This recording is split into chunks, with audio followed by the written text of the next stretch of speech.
Shkus të ndëruar, mirë mbrëma. RTK, sikur edhe në të gjitha zgjedhjet e deri tashme, ka konceptuar debatët zgjedhore ku palët do të ballafaqonin argumentet e tyre, por pas disa përpjekjeve tona që debatët zgjedhore të organizohen në mënyrë të duhur profesionale, realizimi i duhur i këtij koncepti është bëri pamundur. Pamundësinë e për organizimin e këtyre debateve zgjedhore e kanë krijuar partitë politike dhe subjektet zgjedhore që marrin pjesë në zgjedhje duke shtruar kërkesa që transmetuesi publik nuk mund t'i përmbush.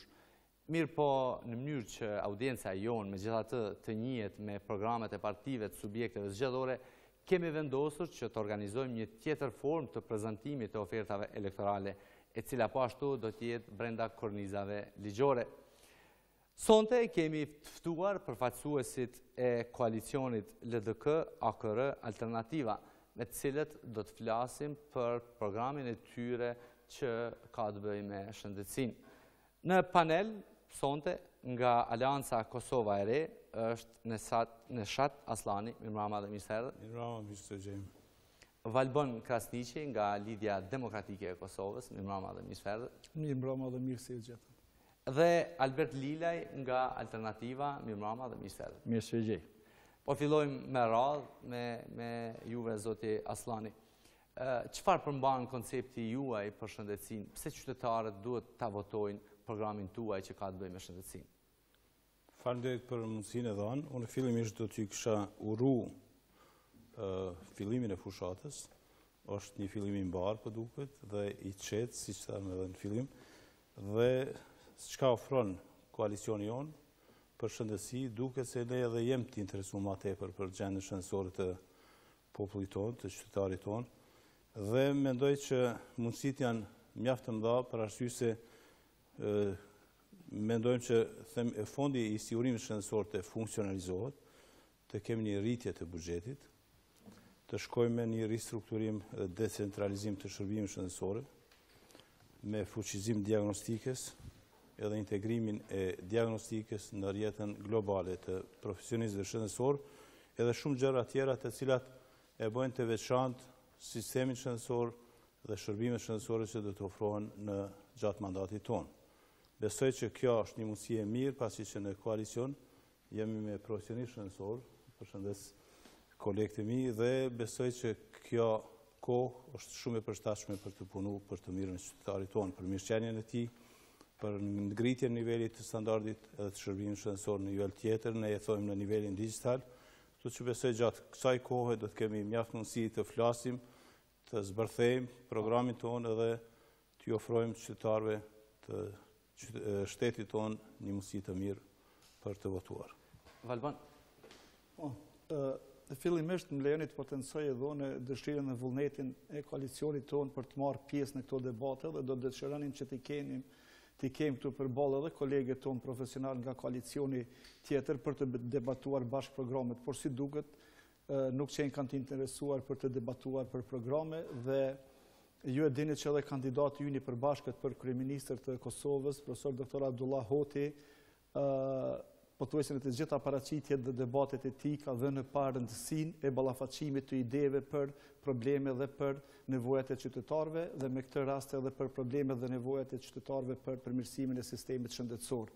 Siç e tha dhe kolegu, qeverisja e ardhshme do të bazohet në disa parime themelore, mbi të cilat do të udhëheqet në të gjithë sektorët, po ashtu edhe në sektorin e shëndetësisë. Dhe këto parisje do të jenë qeverisje me duar të pastra, qeverisje pas skandale, ashtu siç ka ndodhur në sektorin e shëndetësisë këto 2 vite e gjysmë ka udhëheq lidhja demokratike me Ministrinë e Shëndetësisë, sistem shëndetësor efikas për të ofruar shërbime shëndetësore cilësore dhe të shpejta për çdo qytetar të Kosovës që ka nevojë, përforcim dhe avancim i të 3 sistemeve shëndetësore në të 3 nivelet, si në sektorin parësor që udhëhiqet nga komunat, po ashtu edhe në nivelin sekondar dhe terciar. Dhe kjo do të bëhet e mundur duke zbatuar reformën të cilën veç Ministria e Shëndetësisë e ka filluar.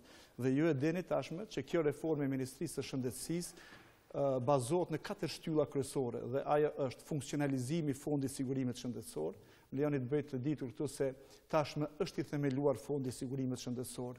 Qeveria ka hartuar dhe ka aprovuar dokumentacionin apo infrastrukturën legale për themelimin e fondit të sigurimit, dhe ajo është statuti i fondit sigurimit, rregulloria për menaxhimin financiar të fondit, si dhe rregulloria për sistematizimin dhe organizimin apo e brendshëm për sistematizimin e vendeve të punës në fondin e sigurimit. Pra tashmë ne e konsiderojmë të themeluar fondin e sigurimit shëndetësor dhe vetëm pritet të operacionalizohet apo të funksionalizohet me rastin e fillimit të mbledhjes së premiumeve shëndetësore dhe më pastaj me dhënien e beneficioneve së përfitimeve të qytetarëve. Po ashtu e dini që janë përcaktuar edhe pakot e para se çka do të përfitojnë qytetarët nga fondi i sigurimit shëndetësor. Shtylla e dytë e kësaj reforme të sistemit shëndetësor bazohet në implementimin e plot të sistemit informimit shëndetësor, që besoj kolegu do të ashtjellojmë në hollësi në vazhdim të këtij emisioni.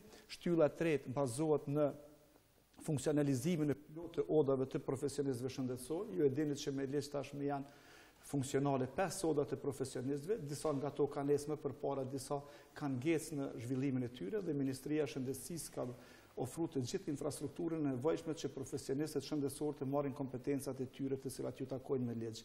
Dhe shtylla e katërt, në të cilën bazohet kjo reformë e sistemit shëndetësor, është riorganizimi dhe ristrukturimi i Ministrisë së Shëndetësisë, që nuk kupton marrjen e rolit dhe përgjegjësitë në formën e Ministrisë Shëndetësisë të funksionojë si regulatori i sistemit shëndetësisë dhe asesi si menaxher i drejtë për drejtë i institucioneve shëndetësore. Pra qartësim deri në skajshmëri i rolit të Ministrisë së Shëndetësisë, i Qendrës Klinike Universitare të Kosovës dhe institucioneve tjera të shëndetësore.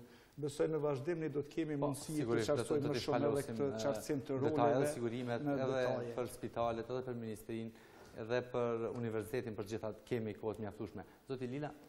Faleminderit edhe një herë, i bashkangjitem urimit për fillimin kaq të martë fushatës. Them drejtën pyetja që është rreth vetes edhe besoj që edhe publiku shton çka po dojnë doktorët në politikë. Unë vi për punës përditshme si klinicist edhe do pa defektet, mangësitë në sistemin që tash po presim tash e 18 vjet konsolidohet në shëndetësor në tërë Republikën e Kosovës. Jam i shtynë që t'jap kontributin tam si qytetar dhe si profesionist. Ndoshta të pa që në zëri jonë nuk është i përfaqësuar sa duhet në vendimarrjen politike dhe si i tillë alternativa më krijoi hapësirë që do të thotë grupet profesionale, komuniteti, grupet e interesit sipas specifikave të degëve të mjekësisë, do të gjojmë një hapësirë që të artikullojmë edhe në kërkesat tona dhe nevojat tona. Koalicioni në fjalë na krijohet mundësia të hapësinë dhe unë e shoh veten që na do të kontribuojmë, do të thonë si ekip në kuadër të programit të përgatitur tash gati në harmonizim me sipër, që ky koalicion mund t'i afrojë qytetarit.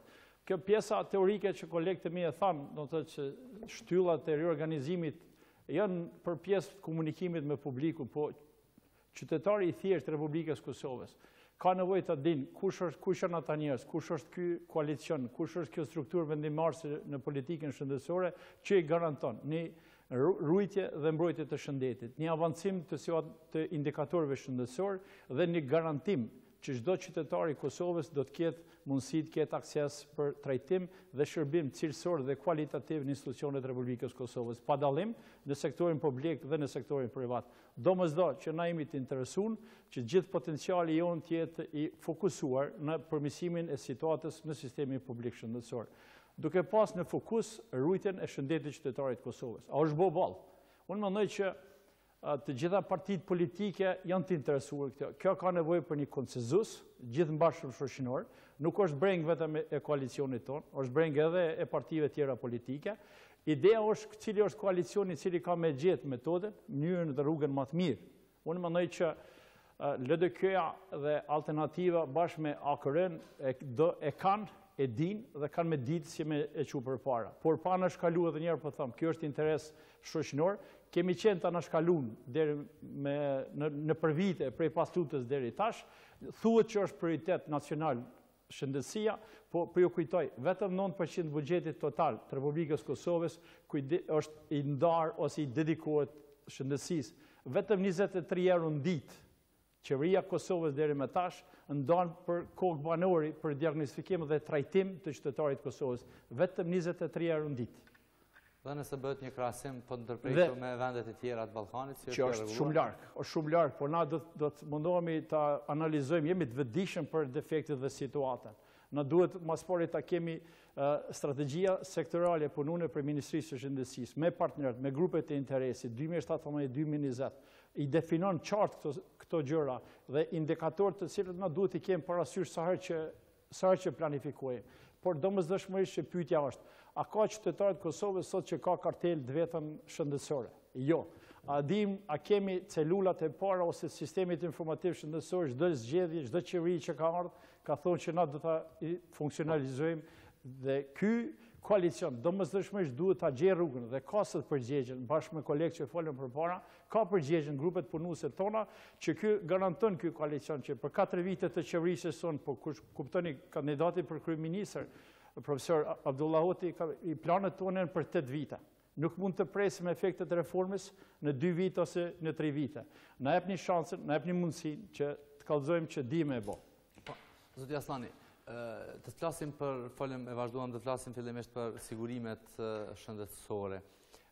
Pse mendoni që gjithë kjo shtyrje nga vitin e vet, thuhet se do të bëhen vitin e ardhshëm, është mungesa e fondeve, janë ato arsyet kryesore dhe cilat janë të mirat, kush përfiton më shumëti, janë qytetarët ata që përfitojnë nga sigurimet shëndetësore apo kush? Pikrisht ashtu, do të thonë që 18 vite kaluan, ne akoma lëngojmë nga shëndetësia, nga shërbimi i mangët shëndetësor dhe populata nuk ka ndonjë standard apo shërbim cilësor.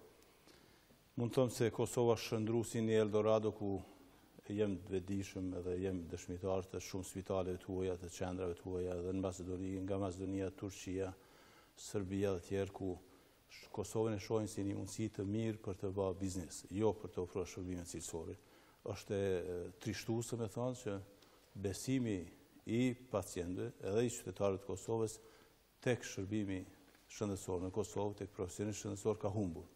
Pra mendoj që fondi për sigurimi... Pse mendoni që ka humbur?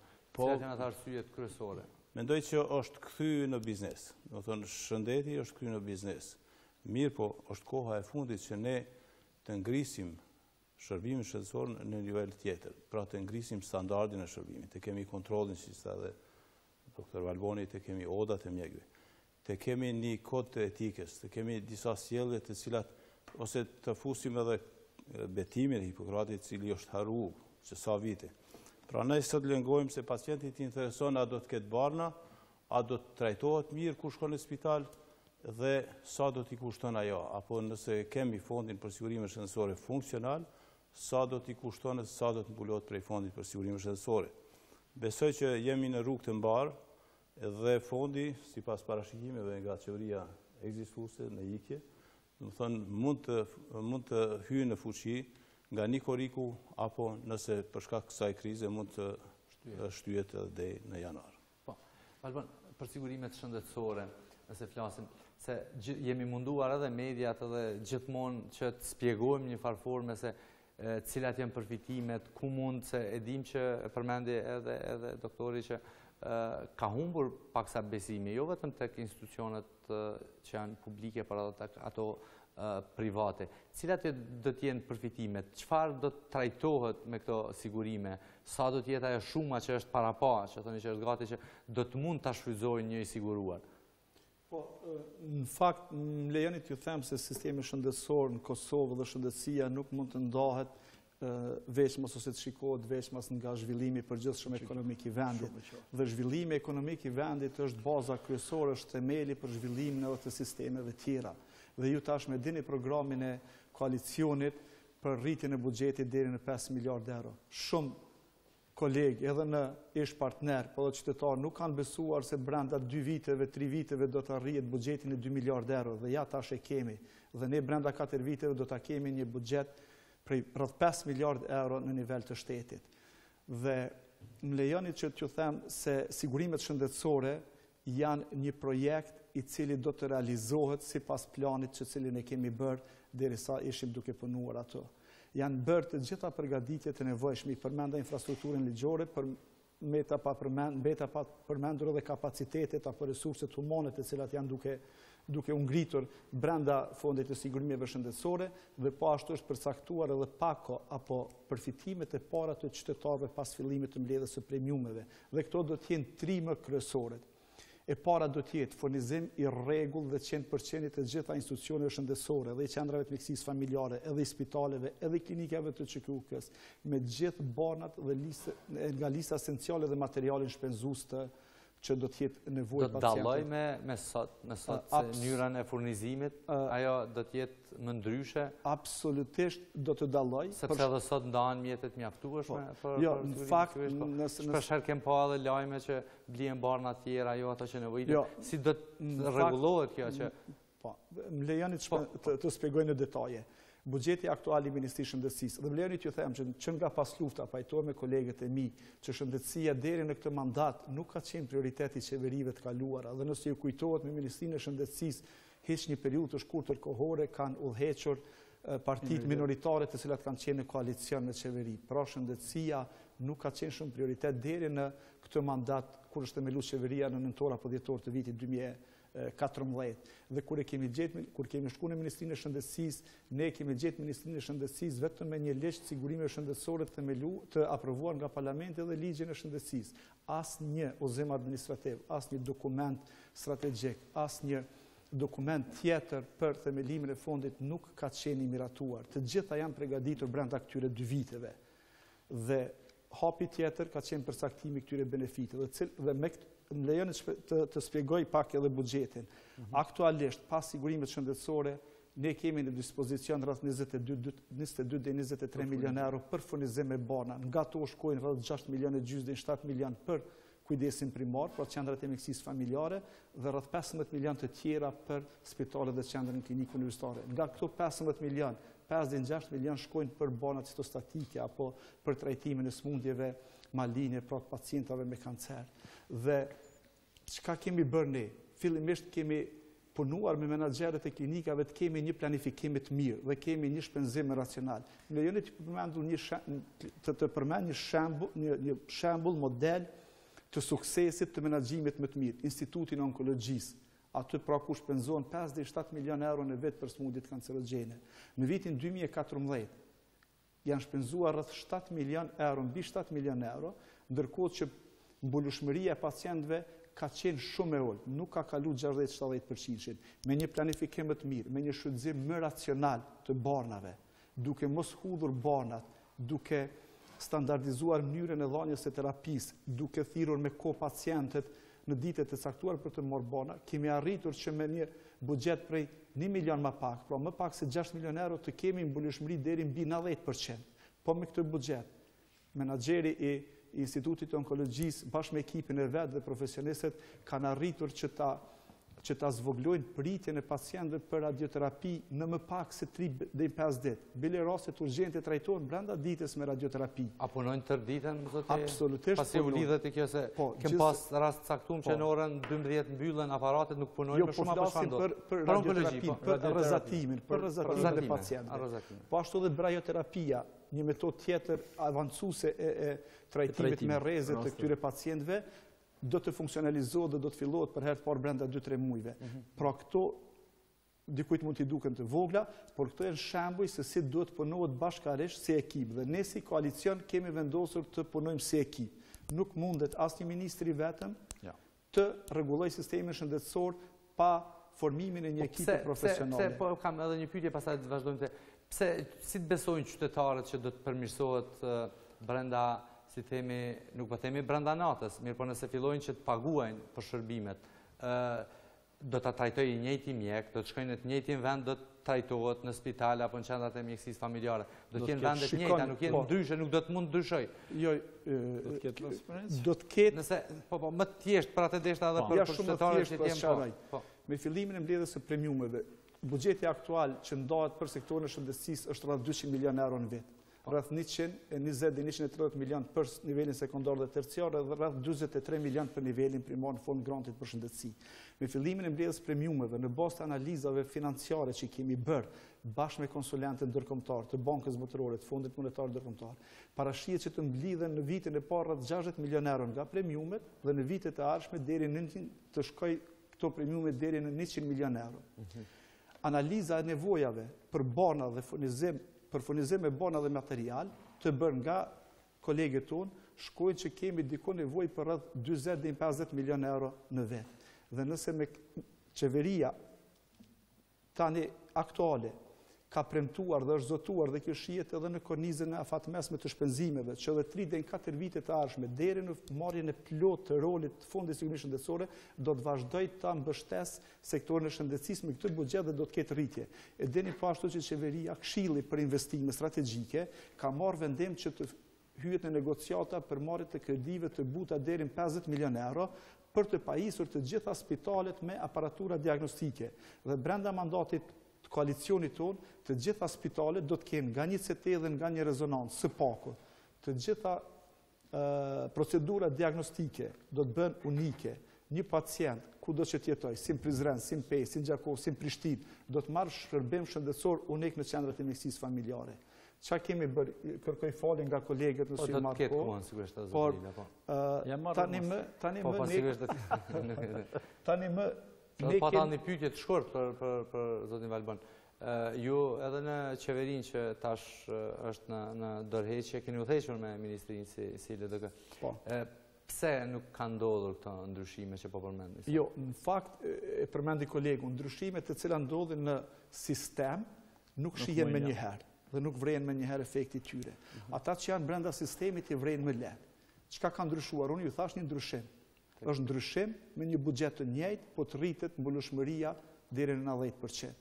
Çka ka ndryshuar? Kemi filluar për herë të parë, si pasojë si rezultat i përgatitjeve, me i mbështet me mjete shtesë komunat lidhur me performancën që e zhvillojnë.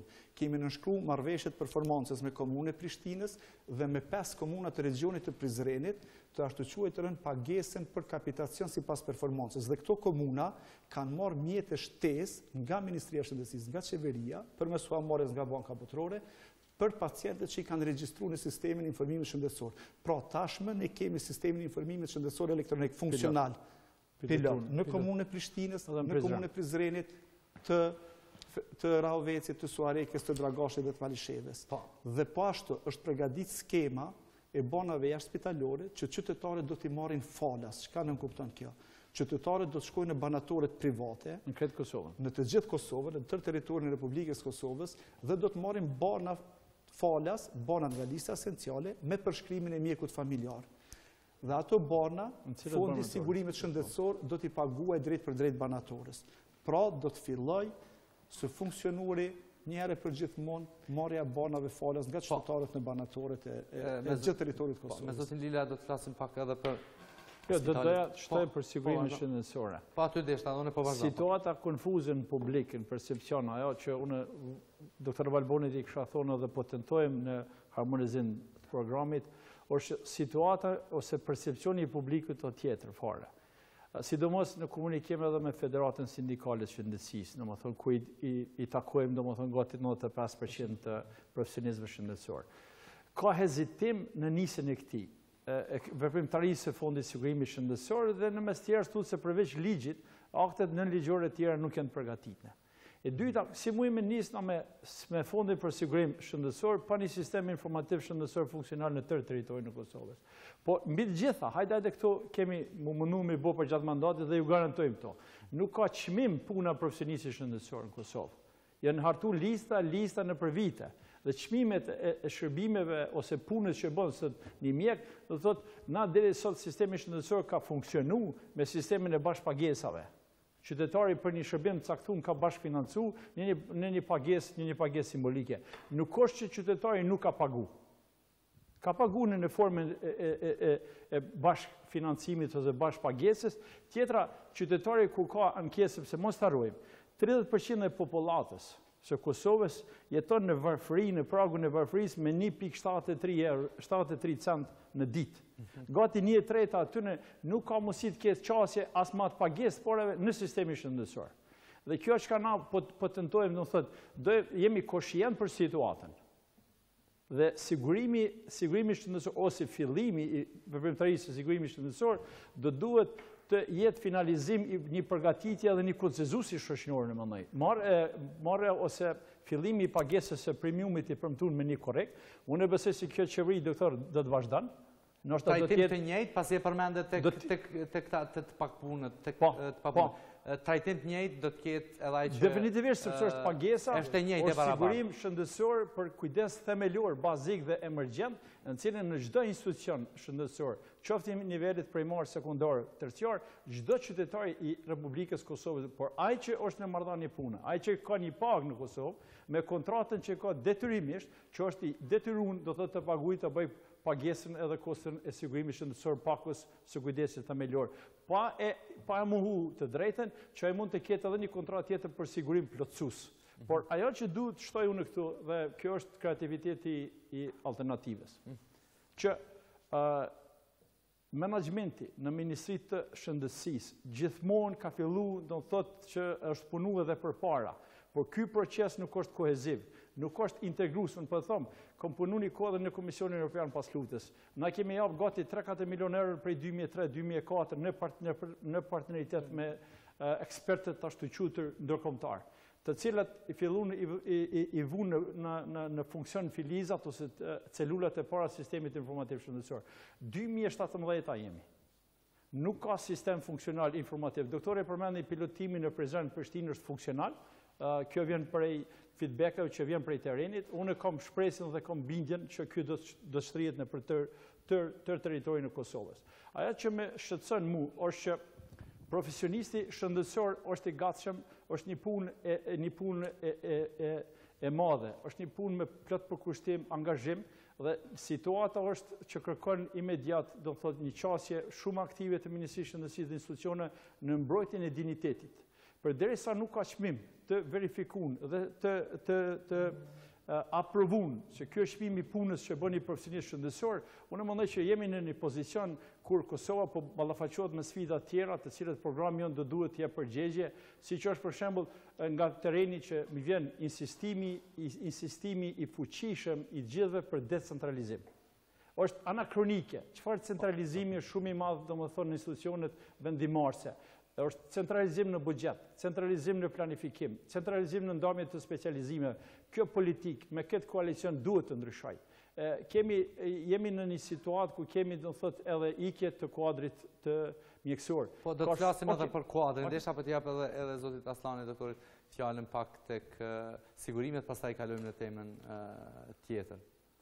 Unë ndoshta kisha fol pak për zhvillimin edhe vizionin alternativ e AKR-së për shëndetësi, ku është edhe një partneritet publik-privat dhe kalimin e sistemit shëndetësor në nivelin digital. Pra ne jemi të vetëdijshëm se sot industria telekomunikimit edhe telemjekësia ka arritur rezultate shumë të mëdha. Ne kemi ngesë në atë kuptim dhe besoj që ky kalim në nivelin digital do të lehtësojë shërbimin, do të rrisë bashkëpunimin profesional, do të integrojë profesionistë shëndetësor dhe do të rrisë komunikimin mes tyre, do të ketë një shtrirje më të mirë rajonale dhe koha mjekimit do të jetë më e shkurtë. Po ashtu do të ngrisim standardin e mjekimit edhe shërbimit dhe do të kthejmë besimin. Ne besojmë që me këtë ngritje në shërbimin digital, në nivelin digital, do të ofrojmë edhe shërbim 24 orë. Si për shembull ajo çfarë? Çka nënkupton? Po e marrim me kolegë biseduam para se me këtu, po e marrim për shembull mjekësinë familjare. Ne kemi mundësinë që në mjekësinë familjare të ofrojmë në secilën qendër të mjekësisë familjare të ofrojmë edhe klinikën digjitale, që nënkupton. Pas përfundimit të orarit punës, mjeku nga shtëpia të jap shërbime për atë popullat që mbulohet nga mjekësia familjare. Që do thotë ai pacient që është në atë që mbulohet nga mjekësia familjare, të ketë mundësi 24 orë të komunikojë me mjekun dhe të marrë këshilla nëse ka probleme gjatë natës. Ne dim që funksionon sot për sot sistemi i emergjencës, edhe në spital mirë, po mendoj që kjo do ta lehtësoj, do ta shkarkoj bukur shumë edhe mjekësinë familjare. Po ashtu e kemi mundësinë që sot pacienti mos të bartet, mos të transportohet, po të transportohen imazhëria. Pra ne ofrojmë një mundësi të mirë që konsultime të banë pa e bartë pacientin. Më thonë, kjo nënkupton shërbime sekundar, pra të spitaleve, ku ne do të redukojmë dukshëm shpenzimet për mjekim. Po ashtu edhe integrimi, që është shumë i rëndësishëm i punëtorëve shëndetësor në rrjetën globale. Ne sot e dim që Kosova si nuk është integruar, do të thonë akoma në Bashkimin Evropian, mirë, po edhe në shëndetësi është e lanë anash. Do të thonë nëse e kemi parasysh që telemiksia, edhe kjo ICT, do të thonë do të mundsoj që ky integrim i profesionistëve shëndetësor do të jetë më i lehtë. Do të thonë mjeku jon mund të ofrojë shërbim edhe për pacient jashtë Kosovës.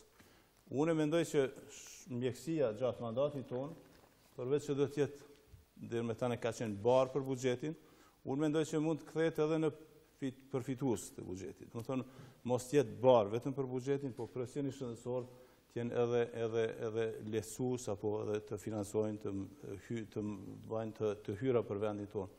Një moment shumë i rëndësishëm është për ne edhe integrimi i diasporës. Ne e dim që kemë shumë profesionistë shëndetësor jashtë. Si shfrytëzojmë ata ose si ndihmojnë ata popullatën tonë, do të jetë e mundshme përmet vizionit të AKR-së. Që do të thotë, nëse i kemi në Zvicër 200 mjek, i kemi në Amerikë 180, edhe i kemi në Gjermani, si mund të ndihmojnë ata popullatën tonë? Përmes klinikave digitale, përmes shërbimeve që sot i ofrohen në Evropë dhe në Amerikë. Do të thonë, ne kemi në zhvillim e sipër softverin e duhur, që do t'i integron këta mjek edhe do t'i ndihmojnë popullatës në Kosovë, se ne kemi ikë truri jonë. A është e mjaftueshme kjo për të caktuar diagnozë, për të vazhduar me diçka tjetër nëse përdoret kjo metodë që... Kjo funksionon, shumë pyetje me vend, kjo funksionon në Amerikë, funksionon në vende tjera, funksionon edhe në Evropë, pse mos funksionoj të ne? Do thënë, ne nëse e marim një shërbim, edhe profesionistë shëndetësor i kemi në Kosovarë dhe Shqiptarë anë kanë botës, pse mos të marim në dijen e tyre prej Kosovës për pacient tonë? Këta do të ofroj Alianca Kosovare bashkë me partnerët e koalicionit. Në fakt, kolegu po flet për të ashtu quajtur zhvillimin edhe avancimin e metodëshëm të telemikësisë, po them kosovare tash. Tashmë ne kemi planet dhe do të fillojmë shumë shpejt, fillimisht brenda Kosovës me shërbimet e radiologjisë. Të gjitha spitalet e Kosovës do të pajisin me aparate radiologjike digjitale dhe ato aparate të gjitha do të lidhen me një sistem të veçantë dhe mjekët nga Prishtina do të kenë mundësi të bashkëpunimit me kolegët e tyre në Ferizaj, në Prizren, në Gjilan, në Gjakov dhe do të bashkëpunojnë. Po ashtu edhe për programet e shkëmbimit, të eksperiencave edhe me mjekët shqiptarë në diasporë, pra kolegët tanë, po edhe me mjekët tjerë. Albana, pata një pyetje para se dalin të kjo të pasi u lidhe. Pasi ishim tek trajtimi dhe tek sigurimet shëndetësore. Si e vlerësoni faktin që një numër i madh i qytetarëve drejtohen për shërim edhe drejt Maqedonisë, drejt Turqisë, drejt Shqipërisë dhe vendeve të tjera? Nuk ofrohet trajtimi, nuk ofrohet shërbimi, apo çfarë ndodh? Çfarë kanë ata më shumë që nuk kanë qendrat tona spitalore? Shikoni, më lejoni t'ju them se më ka rastisur të vizitoj shumë spitale në shumë shtete të Evropës edhe më larg. Dhe t'jeni të bindur se edhe shtetet shumë të zhvilluara, për shembull Kroacia, Slovenia, për shërbimet veçanta kanë kontrata me qendrat më të avancuara jashtë shtetit të tyre. Dhe jo vetëm Kosova. Çka ka ndodhur në Kosovë është që ne megjithatë marrim shërbime për një numër të shërbime shëndetësore të cilat ne mundemi gradualisht të zhvillojmë në Kosovë. Dhe ne kemi dhënë shembull të tillë. Shikoni sot kardiokirurgjinë, megjithëse nuk funksionon 24 orë, kemi arritur që me një edhe kardiologjinë invazive, kemi arritur që me një aparaturë të koronarografit të vjetër ta bëjmë funksionale 12 orë. Dhe sot pacientët tanë arrin ta bëjnë koronarografinë për 12 orë brenda ditës pra në Kosovë. Pra, brenda këtyre viteve, po ashtu ka filluar edhe kardiokirurgjia. Kemi disa qindra pacient të cilët janë operuar në klinikën e kardiokirurgjisë këtu në Prishtinë. Dhe kjo është storje e suksesit. Pra, ka filluar të zvoglohet numri i pacientëve dhe numri apo llojet e shërbimeve të cilat detyrojmë të dërgojmë jashtë vendit. shërbimet të cilat ende, pashtu kemi suksese të mira dhe në shërbimin e hemato-onkologjisë pediatrike, pra për smundjet maline ose kancere të moshave të vogla, të cilat pothuaj se mbi 90% të smundjeve diagnostifikohen këtu në klinikën e pediatrisë në Prishtinë, ndërkohë që një numër i vogël shkojnë për diagnostikim jashtë dhe një numër i caktuar shkojnë për trajtim jashtë. Pra duhet të ndojnë procedura diagnostike dhe ato trajtuese. Pra për ditë po zvoglohet nga dita në ditë numri i pacientëve, po edhe lloji shërbimeve të cilat pacientët tonë apo qytetarët tonë detyrohen të marrin jashtë Kosovës. Dhe kjo është pasojë edhe i mungesës së buxhetit ndër vite, pra edhe mungesës së aparaturave të avancuara diagnostike, po edhe procedurave ose mungesës së banave të caktuara për trajtimin e tyre. Unë do doja të shtoja këtu, me sa kuptova pyetja ketë për që në Shkup shkojnë edhe për smundjet më të thjeshta ose për shembull në Shkup shkojnë me lindë. Unë jam nga profesioni ngushtë, jam specialist i ginekologjisë.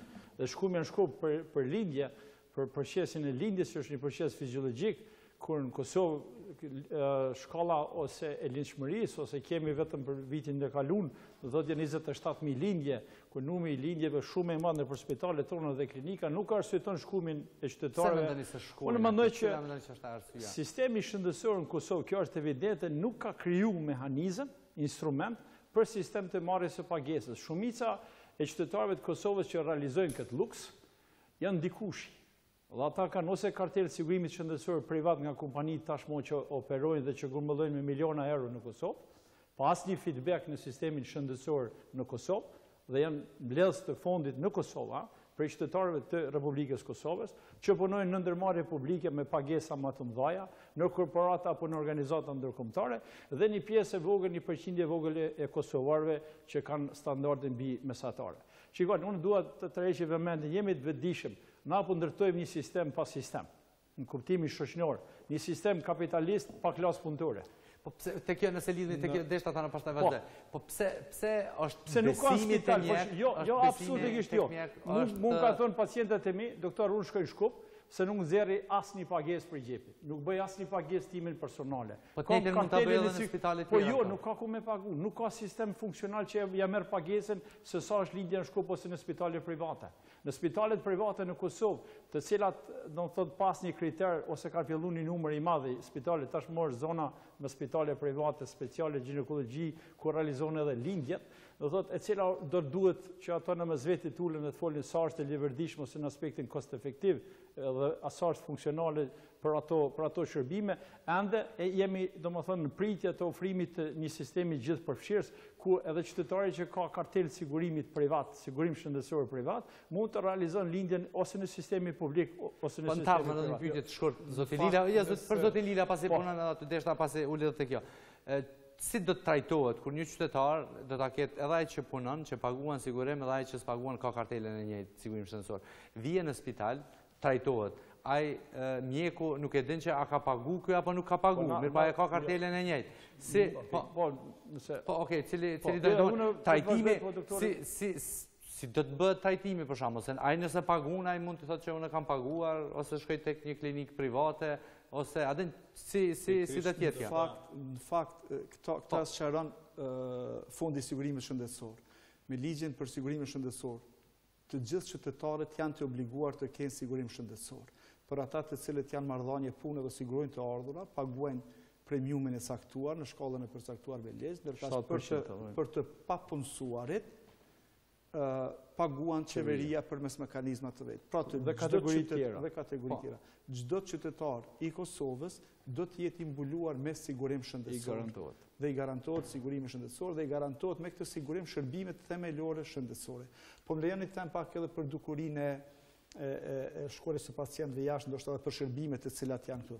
Unë i siguroj qytetarët e Kosovës që nëse flasim vetëm për lindjet dhe nëse qytetarët shkojnë atje për të paguar për shkak se janë siguruar në sigurime private. Unë i siguroj qytetarët e Kosovës se shërbimet që i marrin cilin do spital në Maqedoni i marrin në klinikën obstetrike ginekologjike në Prishtinë. E përmendet, kemi 27 karosë që kanë orë prej atje në klinikë. A janë edhe disa raste që bën publike për mos trajtimit, për shkak komplikimeve e nërë prej shkupit. Më lejoni të sharoj diçka. 25.000 deri 30.000 lindje në vit në Kosovë, fëmijë të lindur të gjallë. Komplikime serioze, pothuajse minimale dhe të krahasueshme edhe me shtetet e zhvilluara. Pas një non që ka vdekur. Vdekshmëria maternale zero.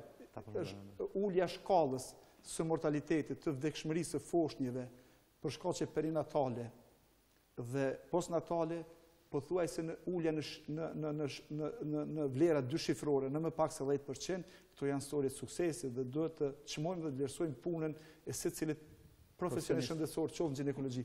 Unë po jap shembullin tim, këtu para jush, kam 3 fëmijë dhe që të 3 janë të lindur në klinikën e ginekologjisë. Prandaj, ne si politikanë... Po, ju jeni mjek dhe ju sigurisht asë trajtoni pak në ndryshe.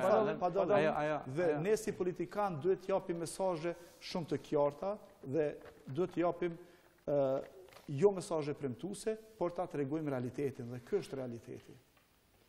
Po, plotësisht ku pajtohen se pacientë zgjedhin ku me shku apo ku kanë më tepër besim. Shkupi është si adresa më e afërt, mirë po shkojnë edhe në Serbi, mjaft, në Beograd, shkojnë edhe në Turqi, shkojnë edhe në qendrat në për Evropë. Na kushton shumë kjo ikje e pacientëve, edhe ky mosbesim që është i shtrirë në tërë Kosovën, mirë po nuk është kjo për 2-3 vite, është krejt pas luftës, mirë po unë besoj që është një mungesë e kulturës së mikpritjes. Pacienti jonë shkon shkup se thot atje po më presin mirë. Do të thonë pritja jo shërbimi. Dhe ne kemi mungesë një kulturë të pritjes, një edukim të stafit të mesëm, që ta pret pacientin mirë, ta uzon ma mirë, mirë po edhe kemi një mundësi të mirë të integrimit të sistemit shëndetësor së bashku me fondi për sigurime shëndetësore. Edhe kemi një mungesë të mirë që thot kompenzimi apo stimulimi i profesionizmit shëndetësor. Do thonë ajo e deformon. Unë kam rastet që për shembull s'po du me përmend institucionin në Macedoni që ka marrë për një incizim me magnet rezonanci, ka marrë 300 euro, edhe kur ja ka lëshu pacientit, ja ka lëshu raportin në gjuhën macedone. Në Çirilis, në gjuhën macedone, ne kishim e dërguat pacient në Amerikë, tash ku e ke, do thonë, incizimi, raporti, thonë shërbimi që ofrohet atje nuk është i nivelit lartë, nuk është i pranueshëm, mirë po pritja e nivelit sekunda, e motrave, e personalit ndihmës është në nivel, edhe ajo i mashtron pacientët. Deshta, pyetjet e kjo do të lidhen, doktor. Sigurisht që secili prej neve ballafaqohet se cili ka nevojë që të shkojë dhe ka përvoja të ndryshme tek institucionet shëndetësore, mirë po, ka mjek sigurisht që ka mjek që folëm edhe shumë të mirë dhe shumë profesionistë në vende tjera, mirë po, a du të ekzistojë ndonjë mekanizëm tek i cili qytetari mund të ankohet, edhe të trajtohet pastaj ankesë, jo të hudhet, po të trajtohet dhe tjetë si temi nëse është se shpeshherë rastet caktuara bën edhe publike, mirë po janë rastet pakta, sigurisht nështë ka rastet më shumë, sepse në që ku shkoj njërës shumë ka edhe mekanizma që trajtojnë ankesat e pacientëve dhe ka rastet që ankohen pacientët. Ankesat më të shpeshta të pacientëve, lënë të them Ministria e Shëndetësisë ka një linjë të hapur telefonike, 24 orë, ku pacientët mund të shprehin ankesat, shqetësimet e tyre për ndonjë shërbim që nuk e marrin në çelën do qoftë institucion, po ashtu tani më janë funksionale edhe shoqatat për mbrojtjen e të drejtave të pacientëve dhe po ashtu kanë bërë një punë shumë të madhe. Lënë të them që Ministria e Shëndetësisë ka zhvilluar një partneritet jashtëzakonisht të mirë, në veçanti me shoqatat e pacientëve. Shoqatat e pacientëve sot janë antar të hartimit të legjislacionit në sektorin e shëndetësisë. Shoqata e pacientëve madje ka përfaqësuesin e vet edhe në Këshillin përgatitor për themelimin e fondit sigurimit që nesër do të jetë bordi i fondit sigurimit. Pra janë duke avancuar këto procese gjithnjë më tepër. Dhe sa i përket çështjes së ankesave, duhet potencoj këtu që krahas shqyrtimit të ankesave, ne duhet si profesionist shëndetësor dhe Ministria me rolin e saj rregullues të përgatit edhe mekanizmat e caktuar që këto ankesat të shqyrtohen në mënyrë të drejtë dhe mos t'jenë prej themi kështu, e dëshirave të parritshme të kujt do të qoftë. Ose shantazhës pacientit e tjera. ndaj doktorit. Janë raste individuale, për të cilat... për shembull, doktor. Po shiko, unë duhet të kërsu më falë, doktori le ta përfundon. Çka desha të them është që kemi punu edhe në themi kështu sigurimin e profesionistëve shëndetësor në punën e tyre që e kryjnë. Përmendi shembullin, që nga pas lufta, të gjithë profesionistëve shëndetësor ju ka skaduar licenca e punës. Dhe ministrat e shëndetësisë me një vendim në fund të vitit kanë vazhduar licencën në mënyrë uniforme për të gjithë profesionistë shëndetësor. Për herë të parë vitin e kaluar ka filluar licencimi profesionistëve shëndetësor, rilicencimi. Si bëhet? Përmes programit akreditimit të aktiviteteve që mjekët dhe infermierët, stafi shëndetësor i merr brenda 5 viteve. Kjo nuk kupton që brenda, nëse ju si profesionist shëndetësor jeni licencuar sot, brenda 5 viteve, deri në datën e sotme 5 viteve, ju do të grumbulloni një vlerë të caktuar të pikëve, të ndiqni trajnime, të ndiqni të shkëmbime profesionale si brenda ashtu dhe jashtë vendit në simpoziume, në konferenca shkencore dhe tjera, dhe pastaj të aplikoni për rilicencim. Dhe pa ajo kryesorja që më intereson qytetarëve është trajtimi, jo duhet ta dinë kënd e ka përpara. Duhet ta dinë kënd e ka përpara. Ajo kryesorja, Dhe po ashtu, me themelimin e odave të profesionistëve shëndetësor, vetë profesionistët shëndetësor kanë filluar të marrin në duart e tyre këto çështje. Edhe të trajtimit të ankesave, odat e mjekëve, odat e infermierëve dhe odat e tjera kanë brenda organizimit të tyre, kanë të ashtu quajtur. Po doktor, kemi edhe dikun 15 minuta. Po përshëndet, pastaj deshta dy çështje tjera, tek universiteti edhe një çështje tjetër. Jo, me ta bëj. Po vazhdo. Unë mendoj që ajo që parë u lidhet pse shkojnë në shkollë për kulturë mikpritjes. Dallimi është esencial. Në klinikat private, në spitalet private, në ambulancat private në Kosovë, asnjë kërcënim, asnjë ofendim, asnjë fyrje nuk ndodh. Bile edhe qarroset e bën pagesën e qarroset.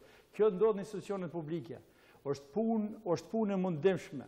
Është punë shumë e madhe e profesionistëve, është punë shumë e madhe e profesionistëve shëndetësor. Por sjellja e qytetarit të Kosovës në institucionet publike është si në bashkët babës. Kjo do më thonë është të tëmëve, unë e bëj shka du këtu. Unë e këtu jam për ngritë zonën si jam edhe antari odës mjekëve të Kosovës. Oda mjekëve ka pas keq, ose më mirë më thonë, mos komunikim të vazhdueshëm të rregullt me Ministrinë e Shëndetësisë. Ne janë zhvilluar sa ka pasur mundësi. Shumë e qartë, po në topat, po me që jam i odës më takon me fol, edhe unë jam marrë më shumë po synoj që në koalicion bi kreativitet, bi probleme direkte, pak i qes të lashe edhe partnerit kryesor, që këto t'i shushisim edhe dalim me përgjegje.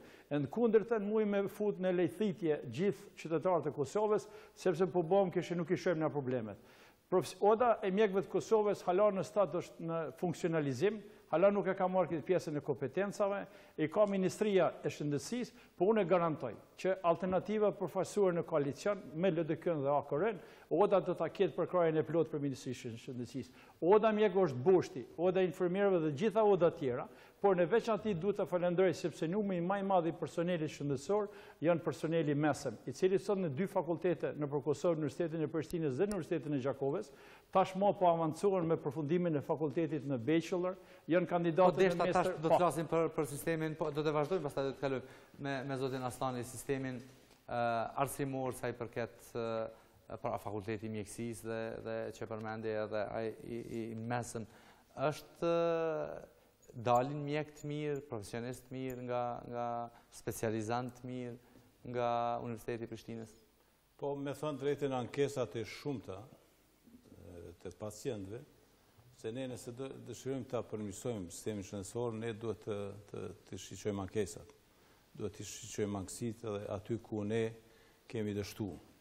Nuk mund të them që ne kemi dështu ne si koalicion mirë, po që është 18 vite.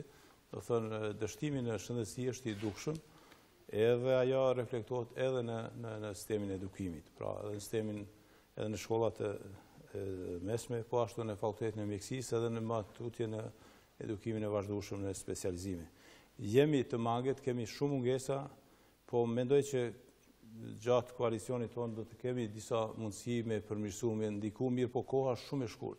se nëse shëndetësia dhe krejt vendi jonë për marrë një shembull tjetër jashtë shëndetësisë, kur hypim në tren në stacion e parë gabim, ne mos çuditemi kur mrinim në stacion e 10 ku ke mri. Do thonë shëndetësia, po edhe Kosova që 18 vite ka hyrë në një trend gabushëm, tani ke mri aty ku ke mri, e mirë është që ne të kthehemi në pikën 0 të vazhdojmë, ose të sanojmë ato çka kem humbur. Edukimi i vazhdueshëm është shumë i nevojshëm. Po në shëndetësi ajo reflektohet shumë keq për arsye se kemi të bëjmë me shëndetin e pacientëve, shëndetin e njeriut. Ne aty mund të thëmë që kemi dështu, përmendim ne 2 vite, 3 vite, mirë po si Kosovë, si shoqëri, që 18 vite shëndetësia ka mjaft mangësi, ka mjaft mungesa, e besoj që gjatë koalicionit, gjatë qeverisjes tonë, kemi mundësi të mirat që të përmirësojmë dukshëm. Ja, në fakt më pëlqej kur ne vazhdojmë ato se sanojmë aty dhe kisha sqaruar pak lidhur me programet edukative të profesionistëve shëndetësorë dhe specializimet. Kur kemi shkuar në Ministrinë e Shëndetësisë, kemi gjetur një kaos sa i përket specializimeve. Lejoni vetëm t'ju jap disa shifra. Kemi gjetur rreth 280 deri në 300 mjek që kanë qenë në specializim, që kanë qenë me pagë nga Ministria e Shëndetësisë ose nga qeveria. Kemi gjetur mbi 300 të tjerë, të cilët kanë qenë volonter, pa pagë, me letra nga spitalet e ndryshme dhe të cilët nuk kanë marrë pagë. Të ashtu quajtur kategoria B. Dhe kanë qenë rreth 300 të tjerë, të ashtu quajtur kategoria C, që kanë marrë specializime sipas dëshirave me letra nga spitalet private se kanë nevojë për ato specializime. Dhe janë specializuar nga spitalet private në qendra klinike, pastaj për të hyrë prapë atje. Kriter për me marrë specializimin ka qenë identifikimi nevojës, identifikimi një spitali që ka nevojë për specializim. Thuja formal. Dhe po jap edhe një shembull, jo për të kritikuar, vetëm për të dhënë pas se çka ka ndodhur. Ka pas spital Tazëm i syve, klinikë oftalmologjike, që ka dhënë një letër rekomanduese për një ex kandidat që ka nevojë. Dhe çka ndodh? Shkon dhe e merr specializimin e ginekologjisë. Shikoni raste të tilla.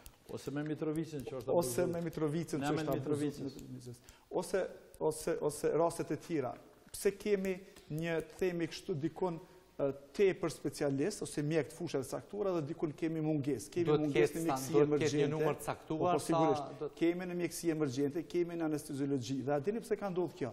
Sepse kolegët tanë ka marrë specializimin për këto drejtime, duke qenë se kanë qenë të favorizuara dhe më lehtë, dhe më pastaj pas një viti, 2 vite kanë ndryshuar specializimin dhe kanë shkuar në specializime të ashtu quajtura profitabile. Dhe çka kemi bënë ne si ministri brenda këtyre 2 viteve? E kemi ndalë këtë proces. Si e kemi ndalë? Kemi nxjerrë udhëzimin administrativ, aktin normativ, në cilën nuk kemi thënë se nuk do të lejojmë asnjë ndrim të specializimit pasi që të fillojë. Nëse dikush don ta ndrojë specializimin, do të kthej pagat dhe do të kthehet në vitin 0. Kjo ka qenë. Dhe çka ka ndodhur? E keni kthyer nga 0? Jo, nëse dikush don ta ndrojë specializimin. Shikoni, paramendoni shteti pagun ty si specialist 3 vite për të kryer specializimin e mjekësisë emergjente, aty për shembull ku kemi mungesa ose anesteziologjisë. Dhe jo në vitin e 3 bëni një kërkesë se doni ta merrni ta zëm kardiologji. Jo, nëse dëshironi ta bëni atë, ju do të ktheheni në vitin 0 të specializimit dhe të ktheni pagat që ju ka financuar shteti. Sepse këtu ka pasur ata kanë vazhduar nga viti 3. Kanë vazhduar nga viti 3, sepse këtu ka pasur themi kështu plotësim dëshira të vullneteve dhe ju dini se kjo ka ndodhur në prag të zgjedhjeve të vitit kaluar. Dhe çka kemi bërë? Kemi bërë një analizë dhe kemi thënë qeverisë që deri në vitin 2019 Kosova do të ballafaqohet me rreth 900-950 specialistë pa punë. Dhe qeveria ka filluar të marrë masat dhe ju e dini që ka ndarë buxhet për punësimin e 220 specialistëve. Dhe po ashtu ka ndarë buxhet nga subvencionet dhe kanë filluar të paguhen këta mjek që ndoshta pa dëshirën e tyre janë mashtruar dhe kanë marrë specializime duke kryer në mënyrë vullnetare, duke mos mundur ta mbulojnë as vetveten. Dhe tani ne si Ministri e Shëndetësisë i subvencionojmë këta mjek ndërkohë që kemi filluar rekrutimin e 220 specialistëve. Dhe veç lejoni të përmend edhe një fakt. Kur kemi bërë një analizë të nevojave të spitaleve. Ta kanë marrë energjinë, mu marrë me probleme për shkak mungesës planifikimit mirëfillt. Po s'ka pas planifikim dhe kjo ka qenë një vëmendje ndaj ekspertëve tonë shëndetësorë, sepse ata janë kolegë tonë, njerëz tonë dhe ata duhet të shkollohen dhe të bëhen gati për dhënë shërbime. Dhe në konkursin e specializimeve që Ministria ka bërë herën e fundit, nga 200 vende për specializime, 100 kanë shku vetëm për mjekësinë familjare. Për herë të parë ka ndodhur. Pse? Sepse kemi thënë që do të ofrojmë shërbime unike në të gjitha qendrat e mjekësisë familjare dhe kjo nuk mund të bëhet pa specialist mjekësisë familjare. Bile mjekësinë familjare mund ta marrim shembull të mirë. Sot programi i specializimit mjekësisë familjare dini që është i akredituar nga Kolegji Royal i Mbretërisë së Bashkuar. Dhe është program specialistik i ngjashëm. Shiko, unë po më duket që jemi marrë në fund të misionit. Jemi pa dhe në fund edhe ka një pyetje edhe shkurt se këto probleme që përmanden dhe shkoqiten prej kohëve të ndryshme, kthehem ajo që thash në pikën e parë, që ka nevojë edhe është detyrim që të ndodhë decentralizimi. Çdo institucion shëndetësor në Kosovë, qoftë spitali rajonal, ky koalicion i garanton, na do të jemi ata që do të garantojmë që çdo institucion do të vendosë, do të ketë politikën e vetë zhvillimit, edhe të mënyrë të pavarur, autonome në ndamin e të specializimit, të planifikimit të kuadrit, normalisht që kjo autonomi të përgjegjësitë edhe benefitet e veta, për brenda sistemit të konsoliduar, të riformatuar, të riorganizuar sistemit shëndetësor në Kosovë. 2. Në kuadrin të decentralizimit, koalicioni është për spitalin në Prishtinë. Definitivisht që na jemi dhe garantojmë që për 4 vite të ardhshëm spitalin në Prishtinë do të jetësohet. Nuk do të jetë më tabu temë, nuk do të jetë ëndër, nuk do të jetë pikë, po do të jetësohet. 3. Që ishte pyetja që desha të fund, po vazhdoj edhe përfundoj, e pastaj vazhdoj. Na jemi që sistemi shëndetësor i riformatuar, i riorganizuar, do të krijon që të matet performanca në punë. A dini që në Kosovë sot mjeku paguhet njësoj? Si një mjek që i këshyr 10 pacienta në ditë i kontrollon, si një mjek që është profesionist i kërkuar dhe i këshyr deri në 30-40 pacienta brenda ditës. Sistemi i pagesës është i njëjtë. Doktori përmendi pilotimin e Prizren edhe në Prishtinë që do të jetë. Si mendoni që të rregullohet kjo? Definitivisht në kuadër të sistemit që përmendi doktori, por që performanca në punë do të jetësohet. Ky është motiv pse një profesionist shëndetësor nuk ka më shku në spitalin e doktorit në shtetit privat, po ka më ndajt me mburrje me krenarin në klinikë dhe ka më ndajt veç aty. Nuk ka më pas nevojë. Përfundimisht na jemi për ndamjet punës në sektorin publik dhe privat. Këtu jap mendimin e alternativës, normalisht me periudhën me grace periud, me një periudhë 4 deri në 5 vjet, por mos kriju një boshllëk që profesionistët më të mirë të ikin për sistemin shëndetësor. Nuk ka mundësi të avancohet sistemi shëndetësor me njërin që rrin në punë paradite në punë shtetit e me mandesh për punë qysh më shku masdite. Nuk ka mundësi më avancu ky sistem shëndetësor. Na do të krijojmë mundësi që ai që vendos me ndaj një institucion do të paguhet në bazë të punës vet, performancës vet, do të garantojë mundësitë edukimit dhe zhvillimit profesional ti, që me indikator, jo me certifikata formale të vjen para ministrisë dhe të akreditohet, se në mesin e organizatorëve të konferencat të edukimit vazhdueshëm, shoqata e ginekologëve të Kosovës është njëra prej më aktiveve, ne jemi të përfaqësuar edhe në Figu dhe në Nepkov. Ideja është që profesionisti do të ketë nevojë, shet arsyeshme nevojë që të mbjetojë në treg, në këtë konkurrencë me sektorin publik dhe privat, ai duhet të jetë i përgatitur, domosdoshmërisht se përndryshe do thotë nuk është i interesuar asnjë pacient për ta. Faleminderit shumë doktor. Stefani, është pyetja fundit, pak më shkurt se jemi ka fundi emisionit. Pse duhet që qytetari ta votojë Aleancën Kosovare, pra koalicionin me LDK? Unë kisha thënë në mënyrë gjenerale, për arsye se ky koalicion do t'ja kthen shpresën, do t'ja kthen integritetin, dinjitetin, buzëqeshjen, sigurinë popullatës në Kosovë. Qytetari i Kosovës me koalicionin ton, pra do t'i ofrohet një shërbim më i mirë, po do ta ketë edhe një siguri për të gjitha ato që ofron ky koalicion. Faleminderit shumë, Valban. Po, unë di që ngatënimi jemi fare në fund, por pse duhet të votoj për të koalicion qytetari? Kur nuk ka qenë ma letë me vendos. Dëshirojnë të votojnë për program konkret, me afate që do të realizohet, apo dëshirojnë të votojnë për të vazhduar të mbajtur sistemin shëndetësor në kolaps fare që ka qenë gjatë këtyre viteve. E përmend edhe një herë, kjo qeveri ka udhëheq pa asnjë skandal të vetëm as më të vogël në sektorin e shëndetësisë. Dhe kjo besoj që dihet nga qytetarët. Kjo qeveri ka kthy besimin të donatorët e jashtëm. Lejoni të përmendur vetëm donacionin për 22 milion euro për ndërtimin e spitalit kirurgjik pediatrik nga Emiratet Arabe. Nuk mund të japin donatorët, është hera e parë në historinë e Kosovës që një donator i jep 22 milion euro sektorit të shëndetësisë. Dhe kjo nuk ndodh pa zhvillim të një partneriteti dhe pa një besim se qeveria udhëhiqet me dur të pastra dhe se mjetet që shkojnë për sistemin e shëndetësisë nuk keq përdoren. Sa i përket Spitalit Prishtinës, gjithsesi është program do të realizohet. Ju e dini që tashmë ne edhe kemi themeluar Spitalin e Podujevës dhe shumë shpejt do të bëhet funksional. Kemi filluar ndërtimin e klinikës emergjente me mbi 20.000 metra katror. Nëse jemi të infrastruktura, jemi duke zgjeruar kapacitetet për të smurët në kujdesin intenziv me ndihmën e tikës turke. Po ashtu jemi duke ndërtuar ndërtesën e Institutit Shëndetit Publik në Ferizaj dhe do të fillojmë ndërtimin e spitalit. Neve na mbet pa përmend po ashtu edhe shëndeti publik dhe në veçanti vaksinimi, si një nga storit me të suksesme të sistemit shëndetësor. Pra, jemi të vetëdijshëm për sfidat, por kemi edhe me çka të mburemi.